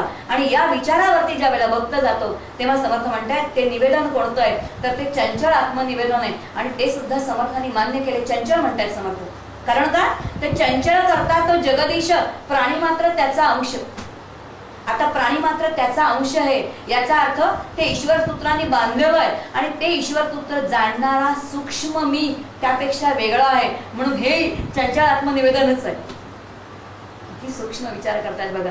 आणि शेवटी निश्चळ आत्मनिवेदनाला समर्थ म्हणतात की ठावचे नाही चंचल आता तेथे आधी आपण कैसा, निश्चळ आत्मनिवेदनाचा विवेकायचा. पुढे एका ठिकाणी समर्थ ओवीमध्ये म्हणतात, निश्चय आत्मा आगा जे झालेचे नाही त्याची वार्ता पुससी काही. याचा अर्थ जगत निर्माण झालेलंच नाही किंवा जे झालेलं आहे ते ब्रह्मरूप झालेलं. जे जे काही दिसते ते ब्रह्मरूपच आहे. ताई दामले नावाच्या फार मोठ्या एक शिष्य, एक संत आपल्याकडे होऊन गेला आळंदीला, ज्यांची समाधी अत्यंत साधीबाई, फार बालवयामध्ये त्या बालविधवा झाल्या. सगळ्या लोकांनी त्यांची निर्वंसना केली आणि विलक्षण त्यांनी माऊलींची भक्ती केली आणि संत पदाला त्या पोचल्या. त्या सुंदर सांगायच्या बरं का, त्यांचं साधना फार छान होती. ही साधना जी आहे त्या साधनेला अत्यंत अनुकूल विचार आहे. त्या असं आपल्या भक्तांना साधना सांगायच्या. त्या म्हणायच्या, उठल्यानंतर एक 25 वस्तूंना हात लावा, 25 वस्तूंना हात लावा, की या वस्तूला हात लावला की हा परमेश्वर नाही, याला हात लावला हा परमेश्वर नाही, दुसऱ्या भिंतीला हात लावा हा परमेश्वर नाही, याला हात लावा हे परमेश्वर नाही, हा ब्रह्म नाही, हे ब्रह्म नाही, हे ब्रह्म नाही, हे ब्रह्म नाही, असं 25 वेळा म्हणायचं. याचा अर्थ हे ते तत्व नाही असं व्यतिरेकाचं साधन करायचं. नेती नेती इति, उपनिषदच्याला म्हणतात नेती इति, न इति न इति न इति न इति न इति असं साधन करायचं. आणि त्यानंतर त्या म्हणाल्या की संध्याकाळी त्याच 25 वस्तूंना हात लावा आणि त्याला म्हणा की हाच परमेश्वर आहे, हाच परमेश्वर आहे. इति इति इति इति इति, फक्त इति ही अन्वयाचा अनुभव आहे आणि व्यतिरेकाचं साधन आहे. साधन हे नेहमी व्यतिरेकाचं करायचं आणि अनुभव कसला घ्यायचा तर अन्वयाचा घ्यायचा. जसं न इति, पण न इति म्हणजे हा परमेश्वर माझा नाही, पण गोपींना विचारा, गोपींना वाटतं की हाच माझा भगवंत आहे.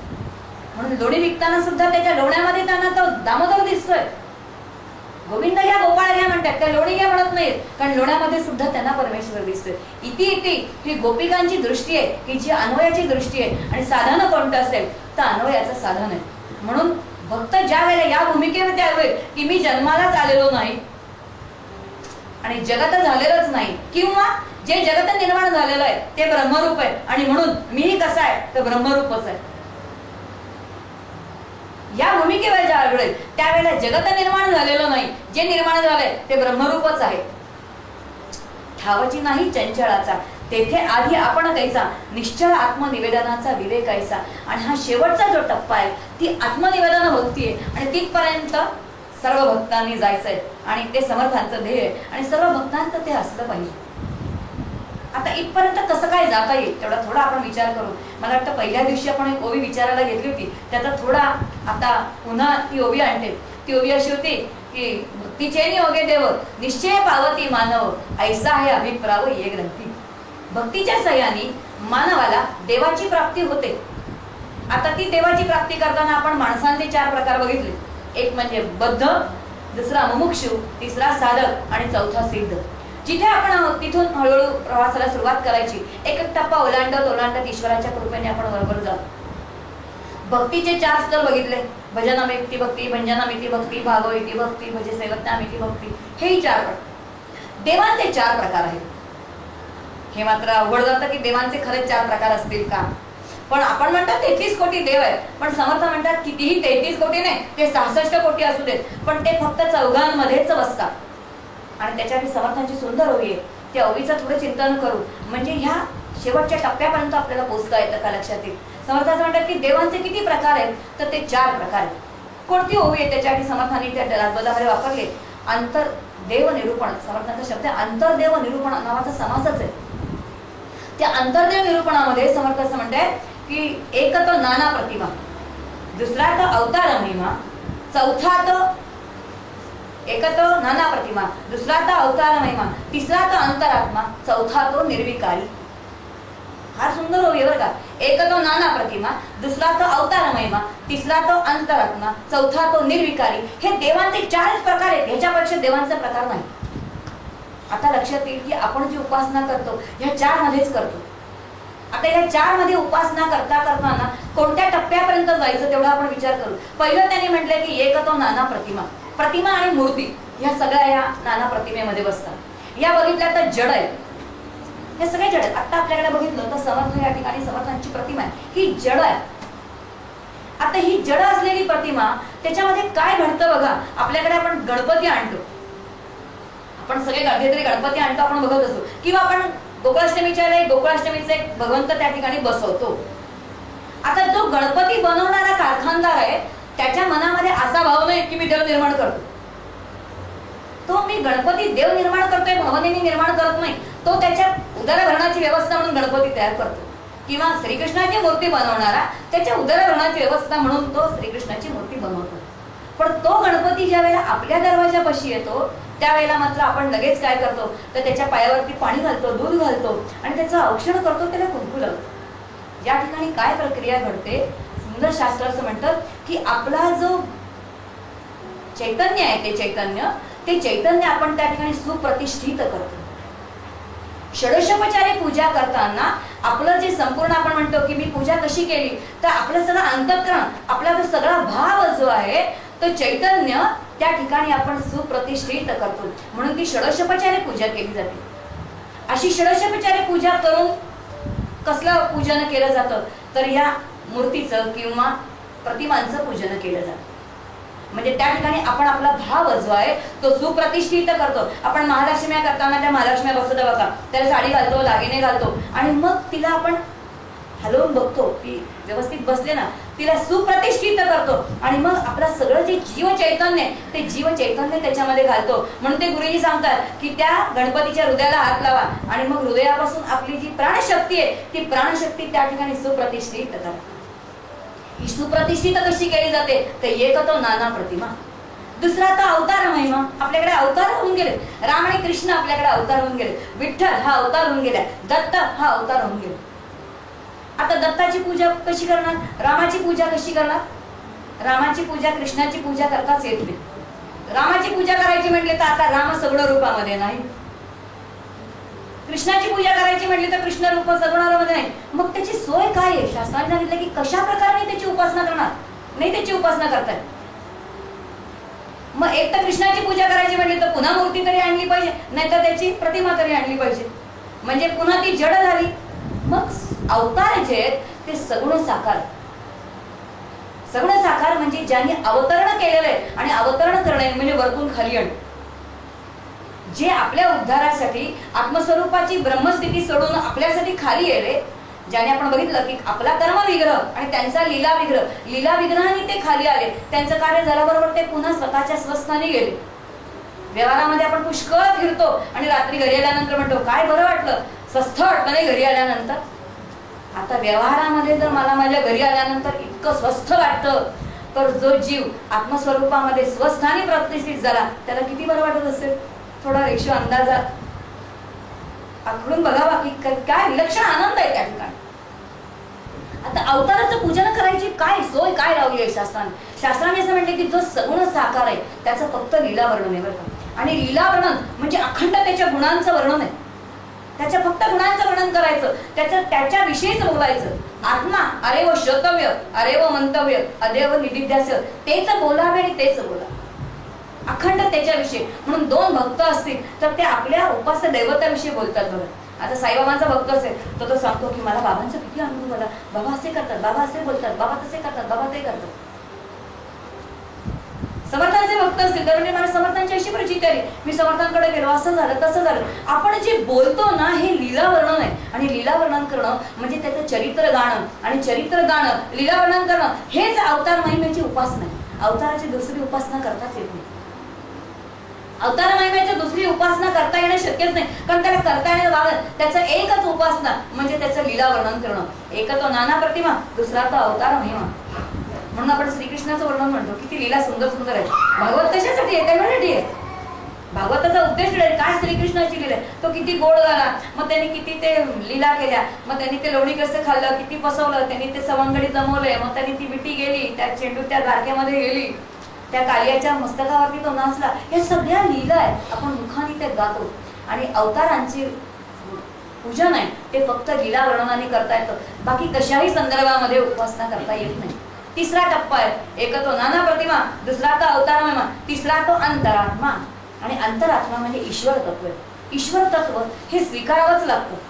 आणि ईश्वर तत्व म्हणजे ज्या क्षणी परब्रह्मालाच पूर्ण झालं, ते पूर्ण झाल्याबरोबर जगताची निर्मिती झाली. आपण बघितलं पहिल्यांदा आकाश निर्माण झालं, मग त्यातून वायू निर्माण झाला, मग तेज तत्व निर्माण झालं, मग आप निर्माण झालं, मग पृथ्वी निर्माण झाली. आणि ही पंचमहाभूत निघाल्यानंतर मग त्रिगुण निर्माण झाले. म्हणजे पहिल्यांदा मूळ माया निर्माण झाली, मग गुणमाया, गुणमायामध्ये त्रिगुण निर्माण झाल्यानंतर त्यापासून संपूर्ण औषधी वनस्पती आणि मग हे जीव जे नाना प्रकारचे 84 जीव लक्ष योनी हे सगळे निर्माण झाले. आता हे जे ईश्वर आहे, ईक्षते इति ईश्वर, हा ईक्षण ज्याने केलं तत्सृष्ट्वा तत्प्रविशती, हा उपनिषदांनी सुंदर सांगितलं. त्यांनी सृजन केलं, तत्सृष्ट्वा सृजन केलं आणि ज्याच्या सृजन त्यांनी केलं त्यामध्ये तो शिरला, तत्प्रविशती. ज्याचं सृजन केलं त्यात तो प्रविष्ट झाला आणि तोच त्या रूपाने नटला. आता हे ईश्वर तत्व जे आहे, ईश्वर म्हणजे मायोपाधिष्ठित ब्रह्म, ज्याला फक्त मायेची उपाधी आहे. मायोपाधिष्ठित ब्रह्म म्हणजेच ईश्वर तत्व. आता आपण बघतो सगळं जे विश्व आहे ते ईश्वराच्या तत्वानुसार चालतं. सगळं ईश्वराची कृपा. म्हणजे कसं आहे की त्याने एक जगाची, ज्याला आपण म्हणतो की मोटरसायकल सुरुवात करून ठेवलेली आहे की पृथ्वी गोल फिरते. कशी फिरते? की डावीकडून उजवीकडे फिरते. मग तो सूर्य पूर्वेकडेच उगवणार, तो मावळणार कुठे? पश्चिमेकडेच मावळणार. वारा कोणत्या दिशेने वाईट? या दिशेनेच वाईट. जे ऋतू आहेत आपले त्याच ऋतूमध्ये तीच फळं येणार. किती तुम्ही मानवाने पुष्कळ काही प्रयत्न करा पण तरी सुद्धा, जरी आपण म्हटलं की आम्ही हायब्रिड निर्माण केलं, पण त्या हायब्रिडला त्यांनी केलेला रस नाही. त्यांनी जे निर्माण केलेलं आहे ती जी ऋतू आहे ते ऋतू त्याप्रमाणेच चालणार.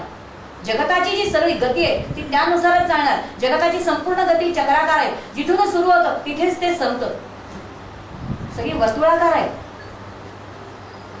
हे जे सगळं ईश्वराने बांधलेलं आहे ते ईश्वर तत्व आहे. फक्त ईश्वर तत्व असं आहे की ही ईश्वर कृपा कशी होते. त्याने म्हटलं आता ईश्वराची उपासना कशी करणार? कारण ईश्वर कसं आहे तर सगुण असून निराकार आहे. पहिला टप्पा आपण बघितला की ते जड आहे. एका तो नाना प्रतिमा जड आहे, षडशोपचारे त्याचं पूजन आहे. दुसरा अवतारमय जे सगुण साकार आहे, त्याची उपासनेची पद्धत कोणती असेल तर लीला वर्णन ही त्याची पद्धत आहे. आता तिसरा जो आहे तो अंतरात्मा सगुण आहे पण निराकार आहे. आणि सगुण आणि निराकार असल्यामुळे त्याचं दर्शन नाही. नक्की मला माहिती पाहिजे की मी उपासना केल्यानंतर मला ईश्वराचं दर्शन कधीही होणार नाही. मला दर्शन हे सगुणाचंच होईल. मग ईश्वराच्या उपासनेची पद्धत काय? ईश्वराच्या उपासनेची पद्धत कोणती? काय प्रकाराने ईश्वराची उपासना करायची? ईश्वराची उपासना एकच प्रकाराने आहे. कारण ईश्वराला धर्म अतिशय आवडतो. यदा यदा हि धर्मस्य ग्लानिर्भवति, ज्या ज्या वेळेला धर्माला ग्लानी येते त्यावेळेला मी अवतार घेतो. आणि ईश्वराला जर अत्यंत धर्म आवडतो तर ईश्वराची उपासना म्हणजे निखळ धर्माचं पालन. आणि धर्माचं पालन म्हणजे धारणा किती धर्मा, जो जो माझा धर्म आहे त्या सर्व धर्मांचं पालन. मी जर गृहिणी धर्म आहे तर मला गृहिणी धर्माचं पालन केलं पाहिजे. तिथे कर्तव्य कसूर चालणार नाही. मी जर माता असेल तर मातृधर्माचं उत्तम पालन, तिथे कसूर नाही. मी जर पत्नी असेल तर पत्नी धर्माचं उत्तम पालन. मी जर शेजारी असेल शेजार धर्माचं उत्तम पालन. मी जर समाजामध्ये असेल तर समाज धर्माचं उत्तम पालन. मी विश्वामध्ये राहत असेल तर विश्व धर्माचं उत्तम पालन. त्यातील जे जे काही त्याच्या आज्ञा आहेत त्या सर्व आज्ञा तंतोतंत पाळणे. आगा जयाचे विहित ते ईश्वराचे मनोगत. उत्तम प्रकाराने कर्म करणं एवढेच ईश्वराची उपासना आहे. आणि ईश्वराची उपासना सगळ्यात महत्वाची आहे. आणि ही नेमकी चुकी आपल्याकडे बरेच वेळेला असं होतं की जे परमार्थामध्ये येतात ते ईश्वराची उपासना दुर्लक्ष केली जाते. म्हणजेच ते कर्माकडे दुर्लक्ष करतात. आणि जितका माणूस कर्मापासून शॉर्टकट करण्याचा प्रयत्न करतो त्याचा देव पण त्याला शॉर्टकटच देतो, दर्शन नाही. कुठेही कर्मामध्ये कसूर नाही चालणार. ही ईश्वराची उपासना म्हणजे त्याच्या सर्व आज्ञेचं पालन. आणि त्याच्या आज्ञेचं पालन म्हणजे त्यांनी जे जे सांगितलंय त्यानुसार वागणं. आता ही ईश्वराच्या आज्ञा पाळणं आणि ईश्वराच्या आज्ञा पाळणं म्हणजेच धर्माच्या आज्ञा पाळणं ही ईश्वराची उपासना आहे. तिसरा तो अंतरात्मा आणि चौथा तो निर्विकारी आणि चौथा निर्विकारी तो निर्गुण निराकार म्हणजे ते ब्रह्म. आता ब्रह्म अनुपास्यच आहे. आता जे अनुपास्य त्याची उपासना नाहीच करता येत. ब्रह्माची उपासना करता येत नाही. ब्रह्म अनुपास्य पण शास्त्राने म्हटलंय की ब्रह्महून ब्रह्माची उपासना करा. फारच अवघड आहे. ब्रह्महून ब्रह्माची उपासना करणं आपल्याला अंदाजही त्याचा लागत नाही. त्यामुळे ही 4 देवांचे प्रकार आणि 4 देवांचे प्रकार असते तर हळूहळू मी कोणत्या टप्प्यावरती ते अंतर्मुख व्हावं. ज्याला समर्थ म्हणतायत पाहावे आपण असे आपण. मी जीवरूप मीनी आत्मरूप मीनी बघायला अशी प्रक्रिया मी म्हणत नाही. पण निदान मीच मला पाहायचं म्हणजे मीच मला अंतर्मुख होऊन विचार करायचा की मी कोणत्या टप्प्यावरती आहे. आणि त्या टप्प्यावरतून जिथून आहे तसं उपासनेने हळूहळू पुढे जाण्याचा प्रयत्न करायचा. असे हे 4 देवांचे प्रकार समर्थ सांगतायत. आणि मग कुठपर्यंत जायचं तर त्या ब्रह्मापर्यंत जायचं. आता आपण बघूया 4 देवांचे प्रकार बघितल्यानंतर आपल्यासारख्या भक्तांना कुठे इथे बसता येतं का बघू आपण, उपासना कशी काय करता येते. हे चारींची कुठे काही सोय लावलेली आहे का आपल्याला, चारींची काहीतरी सोय लावलेली असली पाहिजे. शास्त्र आपल्याला, संत किंवा शास्त्र जे ते अशक्य काहीच सांगत नाही. प्रपंचामध्ये मला आनंद मिळेल ही अशक्य गोष्ट आहे. परमार्थ अवघड आहे पण अशक्य नाही, आणि अवघड हे नेहमी अशक्यापेक्षा सोपं आहे. त्यामुळे हे चारींची काही सोय संतांनी लावली आहे का, शास्त्रांनी लावली आहे का आपण बघू. एक तो नाना प्रतिमा, दुसरा तो अवतार महिमा, तिसरा तो अंतरात्मा, चौथा तो निर्विकार. ह्याची सोय कुठे आपण बघूया. आपण आता बघू की प्रत्यक्ष ज्या वेळेला गोकुळाष्टमीचा आपण एखादा उत्सव करतो त्यावेळेला आपल्या समोर त्या श्रीकृष्णाची गोड मूर्ती असते. मला आठवते आणि तो कृष्ण ठेवतो, एवढे त्याचे लाड असतात, त्याला किती भोग असतात, 56 भोग सुद्धा पुरत नाही. मग त्याला ते लोणी साखर पाहिजे, त्याला दही पोहे पाहिजे, त्याला तो काला पाहिजे, त्याला डाळिंब पाहिजे, त्याला काकडी पाहिजे, त्याला काय दही पाहिजे, दूध पाहिजे, लोणी पाहिजे, मध पाहिजे, सगळे प्रकार आपण आणून ठेवतो. याचा अर्थ त्याच्या प्रतिमांचं पूजन आपण करतो. किंवा समर्थांच्या बाबतीत बघितलं तर समर्थांची इथे समर्थ आपल्या समोर आहे, किती लाड आम्ही समर्थांचे करतो. मला आठवते दास नवीन आमच्या समोर समर्थ असत, एवढी सुंदर फुलं, प्रत्येकाचे हार वेगळे, कोणी गुलाबाचा आणेल, कोणी मोगऱ्याचा आणेल, कोणी आणखी निशिगंधाचा आणेल, कोणी तुळशीचे हार, नाना प्रकारचे भोग आपण त्यांना देतो, नाना प्रकारचे देतो. हे जे पूजन आहे ते प्रतिमांचं पूजन. अवतार महिमा आहे. मला वाटतं 2 समर्थ भक्त एकत्र भेटले किंवा 2 कृष्ण भक्त एकत्र भेटले तर ते कृष्णाचेच वर्णन करतात. आम्ही लगेच म्हणतो काय समर्थांच्या पादुका आमच्याकडे राहते, एवढा आनंद झाला आम्हाला, आम्ही अशा प्रकारे पूजा केली, आम्ही ही रांगोळी काढली, आम्ही ही फुलं घातली, आम्ही असं केलं तसं केलं. आपण त्यांच्याविषयीच बोलतो, याचा अर्थ त्यांचं लीलावर्णन करतो आणि त्यांचंच लीलावर्णन करतो म्हणजे त्या सगुणाची, सगुण साकाराची आपण उपासना करतो. पुढे आपण म्हटलं ईश्वर तत्व आहे, त्याच्या आज्ञा पाळायच्या. समर्थांच्या बाबतीत बघू, समर्थांनी ग्रंथ लिहिला. समर्थ म्हणतात आत्माराम दासबोध, माझे स्वरूप स्वतः सिद्ध.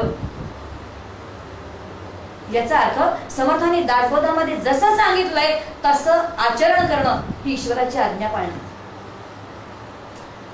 ईश्वररूप समर्थ जे आहेत ते आपल्याला जे जे काही सांगतायत त्याच्यात जशाच्या तशा आज्ञा पाळणं म्हणजे ईश्वराच्या उपासना करणं. कारण आज्ञापालन हेच त्याचं स्वरूप आहे. आणि पुढे म्हटलंय की ब्रह्माची केलेली उपासना.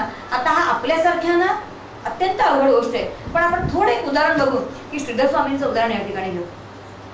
श्रीधर स्वामींचा ज्यावेळेला जन्म झाला त्यावेळेला समर्थ नाहीये. 350 वर्षापूर्वी समर्थ होऊन गेले आणि श्रीधर स्वामी आता 1972 सालीपर्यंत श्रीधर स्वामी होते. पण श्रीधर स्वामींची उपासना इतकी विलक्षण होती की त्यांचं प्रत्येक जीवन समर्थमय जीवन झालेलं होतं. समर्थांच्या शिवाय कधीही श्रीधर स्वामी काही बोलले नाहीत. किंबहुना आता आपण ज्यांचा दासबोध बघतोय बेलसरे गुरुजी, त्या बेलसरे गुरुजींकडे आम्ही एकदा दर्शनाला गेलो होतो. मला आठवतंय की बेलसरे गुरुजी कधी म्हणायचे नाही, ते काय म्हणायचे की कोणाकडे आलात तुम्ही, महाराजांच्या घरी आलात का. महाराज बोलतायत, बेलसरे गुरुजी कधीच म्हणाले नाहीत की तुम्ही मला भेटायला आलात. महाराजांच्या दर्शनाला आलात का, माझ्या काय दर्शनाला येता. महाराजांनी हे सांगून ठेवले, अखंड महाराजमय झाले ज्यांच्या मुखातून मी कधीच नाही. श्रीधर स्वामींच्या मुखामध्ये मी कधीच नव्हता, समर्थमय झाले होते. जे जे काही कृती करेन ती समर्थांना समर्पित, जे करेन ते समर्थांचं जीवित कार्य, तेच जीवित कार्य करतं. किंबहुना पूर्ण समर्थमय होऊन मी समर्थामध्ये विलीन होऊन ते समर्थरूपच झालेले होते. असं ज्यांनी कार्य केलं म्हणून त्यांना म्हणतात की भगवान म्हटलं. भगवान म्हटलेलं आहे याचा अर्थ सगळे भग म्हणजे ते षडगुणेश्वराचे, ईश्वराचे सर्व गुण आहेत ते सर्व गुण आत्मसात करून ज्यांनी आपला अहम संपूर्ण त्या तत्वामध्ये विलीन करून ते समर्थ रूपच झाले. म्हणजे ब्रह्महून केलेली ब्रह्माची जी उपासना आहे तिथे मीपणाच नाही. ती उपासना म्हणजे चौथा तो निर्विकारी. आणि अशी ही निर्विकारी उपासना तिथपर्यंतचा आपला प्रवास करायचा. हा प्रवास करताना मग आपल्याला असं वाटतंय की काय अवघड आहे, कुठेतरी आपल्याला अवघड वाटतं. तुकारामांनी सुंदर सांगितलं की देव गेले भोळ्यावरी, परमार्थाची झाली चोरी. देवाची जी उपासना करताय ती भोळसटपणाने काहीतरी करू नका.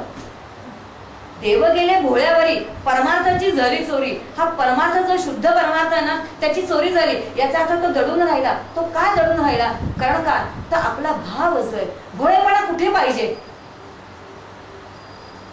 परमार्थामध्ये भोळेपणा नक्की हवाय, श्रद्धा नक्की हवे, पण कुठे भोळेपणा हवाय, एकाच ठिकाणी भोळेपणा आहे की त्या तुकारामाला म्हणतात की ते परब्रह्म उभे बेटेवरी. याचा अर्थ ज्याची उपासना मी करतोय ते ब्रह्मच आहे. याच भावनेने उपासना केली की त्या निर्विकारापर्यंत जाण्याचा जो प्रवास आहे तो अत्यंत साधा सोपा आहे. आणि तो जो उपास आहे त्या सगळ्या म्हणजे एका तो नाना प्रतिमा, दुसरा तो अवतार महिमा, तिसरा तो अंतरात्मा, चौथा तो निर्विकारी, या सगळ्या भक्तीच्या प्रक्रिया आपण बघितली की एक षोडशोपचारी पूजा करायची, एक लीला वर्णन करून पूजा करायची, एक अंतरात्म्याची जी पूजा ती आज्ञापालन करून करायची, आणि शेवटच्या टप्प्यावरती शिवम भूत्वा शिवम याचे शिवहून शिवाची उपासना जी करायची, ती शेवटचा जो टप्पा आहे तेवढा समर्थ सांगताय. आणि तिथपर्यंत मला वाटतं तो खरा समर्थांचा टप्पा आहे. आजचा आपला विषय इथे भक्तीच्या संदर्भामध्ये आत्मनिवेदन भक्ती बरोबर 1.5 तास झालेला वेळ मला घड्याळ दाखवते. आपण या ठिकाणी थांबूया. आज भक्तीच्या सगळ्या प्रक्रिया आपण बघितल्या की भक्तीचे नव्हे देव निश्चय पावती मानव ऐसा आहे अभिप्राव ये ग्रंथी. आणि असे भक्तीचे 4 प्रकार, देवांचे 4 प्रकार आपण अत्यंत प्रामाणिकपणे आपल्याशी राहू. खरं सांगायचं तर भक्तीमध्ये कोण काय करतो ह्याकडे बघायची गरजच नाही. कोणाला काय अनुभव आला नाही, मी कुठे आहे तिथून चालायला प्रयत्न करायचा, आणि तिथे हळूहळू ज्या ठिकाणी मी आहे तिथे एक टप्पा मला पुढे कसं काय जाता येईल. आणि एवढाच भाव की ज्याची उपासना मी करतोय तर ब्रह्मभावाने केलेली उपासना हीच आपल्याला निर्गुणाची उपासना आहे. आणि ते निर्गुण तत्वापर्यंत ब्रह्महून केलेली ब्रह्माची उपासना म्हटलेली. आणि अशी उपासना सगळी उपासनेची अंग या ठिकाणी समर्थ उडी करतात. त्यामुळे मानवाचे 4 प्रकार सांगितले, भक्तीचे 4 प्रकार सांगितले, देवाचे 4 प्रकार आणि उपासनेचे 4 प्रकार. हे उपासनेचे 4 प्रकार करताना ब्रह्महून ब्रह्माची केलेली जी उपासना आहे ती सर्व संतांना मान्य, आणि सर्व संतांना मान्य, शास्त्रांना असे असलेले मान्य. आणि तिसरी उपासना ज्या क्षणी आपण करू त्या ठिकाणी समर्थ म्हणतायत काय त्याचा परिणाम आहे समर्थ सांगतायत. झाले साधनाचे फळ, संसार झाला सफळ, निर्गुण ब्रह्म ते निश्चळ अंतर्बिंबले. ते निर्गुण तत्व माझ्या अंतरंगामध्ये बिंबेल. आणि कसं बिंबेल तर पुन्हा सगुणाचे आधारे निर्गुण पाविले निर्धारे. याच सगुणाच्या आधाराने मला निर्गुणापर्यंत जायचं, म्हणजे जे सगुण आहे तेच निर्गुण आहे असा ठाम विश्वास ठेवायचा. आणि तेच निर्गुण आहे म्हणजे सगुण रूपाने ते सगुण आहे, पण त्याच्यामध्ये निर्गुण तत्व आहे. आणि निर्गुण तत्वामध्ये याचा अर्थ दृष्टी निर्गुण तत्वावरती ठेवायची, आणि सगुणाची उपासना करता करता सगुणाचे आधारे निर्गुण पाविजे निर्धारे. सारा सार विचारे संत संगीत. संतांच्या संगतीमध्ये सार काय असार काय, धर्म काय अधर्म काय, शाश्वत काय अशाश्वत काय, किंवा माईक काय आणि अखंड आहे असं तत्व काय, याचा सगळा विचार करून त्या तत्वापर्यंत जायचं. आणि तिथे गेल्यानंतर ते ब्रह्म कसं आहे तर ते सच्चिदानंद रूप असल्यामुळे, साहजिकच ते आनंद रूप असल्यामुळे तो उपासना करणारा जीवही कसा होऊन जातो तर तो आनंद रूप होऊन जातो. आणि ही आनंदाची जी संपूर्ण भक्तीच्या मार्गातली जी प्रक्रिया आहे ती आज आपण बघितली. समर्थ स्वतः आनंद रूप आहेतच, तसं समर्थांनी आपणा सर्वांना उपासनेने आनंद रूप करावं, कारण उपासना ही अत्यंत आवश्यक आहे. समर्थांचं सुंदर वचन आहे, फार समर्थांचं भर उपासनेवरती. समर्थ एका ठिकाणी म्हणतात उपासना कशी किती आवश्यक आहे. उदंड केले तरी जयो प्राप्त नाही. समर्थ म्हणतात उदंड केले तरी जयो प्राप्त नाही. उपासना जी आहे तो उपासनेचा दृढाश्रय, जो भक्त उपासना करतो त्याला विलक्षण आश्रय मिळतो. आणि तो आश्रय कसा आहे तर दृढ आश्रय, कारण तो ईश्वराचा आश्रय. आपण ज्या आश्रयाने जगतो ते सगळे आश्रय आपले निघून जातात. आपण वाल्मिकींच्या बाबतीत बघतो, वाल्याबाई फुलेंच्या बायकोनी त्यांचा आश्रय सोडून टाकला. याचा अर्थ व्यवहारातले आश्रय सुटतात. उपासनेचा दृढ आश्रय, उपासनेविण निराश्रय. उदंड केले तरी जयो प्राप्त नाही. उदंड काहीतरी केलं तरी सुद्धा काही प्राप्त होणार नाही, पण उपासना जो करतो तो अत्यंत दृढप्रमाणे त्याला विलक्षण मनोबळ मिळतं. आणि हे विलक्षण मनोबळ आपल्याला त्या तत्वापर्यंत घेऊन जावं लागतं. ते नेण्यासाठी ते आपल्याला अत्यंत सहाय्य करतं. त्याला समर्थ आणखीन एक म्हणतात की उपासना करताना आणखीन एक महत्वाचं लक्षात ठेवायचं की कोणतं की जाणीवपूर्वक जे जे आपण करतोय ते जाणूनपूर्वक करा. न जाणता कोटीवरी साधने केली परोपरी तरी मोक्षाचा अधिकार होणार नाही. समर्थ न जाणत्याप्रमाणे पुष्कळ तुम्ही उपासना केली, न जाणता कोटीवरी 1 कोटी साधनं केली तरी मोक्षाचा अधिकार होणार नाही. समर्थ मोक्षाचा अधिकार, मोक्ष तर दूरच राहील आपला, मोक्षाचा अधिकार सुद्धा प्राप्त होणार. याचा अर्थ जी उपासना करतात ती जाणीवपूर्वक करायची. ज्ञात्वा करोती, ज्ञात्वा जाणीव करायचे. आणि जे जे जाणीवपूर्वक केलं जातं ते अत्यंत महत्वपूर्ण असतं आणि ते त्या तत्वापर्यंत घेऊन जायला आपल्याला मदत करतो. अशी ही जी उपासना आहे की एका तो नाना प्रतिमा, दुसरा तो अवतार महिमा, तिसरा तो अंतरात्मा, चौथा तो निर्विकारी. त्या निर्विकारीपर्यंत ब्रह्मोन ब्रह्माची केलेली जी उपासना आहे ती अखंड आनंद रूपाची जी उपासना आहे. समर्थ कसे ते झालेले तसं समर्थांनी आपल्यासारख्या सर्व जीवांना करावं अशी समर्थांच्या चरणी प्रार्थना करते. आणि या ठिकाणी इथेच विराम पावते की सर्व सेवा समर्थांच्या चरणी श्री गुरूंच्या चरणी समर्पित करते. जय जय रघुवीर समर्थ.